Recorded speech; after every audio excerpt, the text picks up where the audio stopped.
Gqoka ngendlela efanele umntwana kaNkulunkulu. Yes, asingeke sisho ukuthi sifaka ama-centimeter mangaki.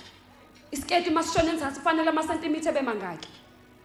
Kodwa you must listen to your body and listen to the Holy Spirit. Nesibuko siyakutshela mawuhambaza. Ngoba ukhona umuntu ohambaza egqokile.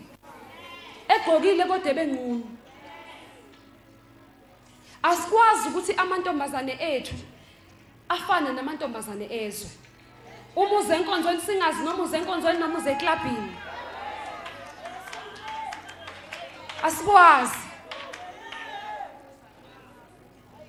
Self-respect. Indlela ogqoka ngayo defines your character kuthina esibukayo.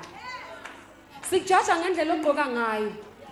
Usuqhamuka nje sesinama ideas about who you are because of indlela ozipresenta ngayo kithi.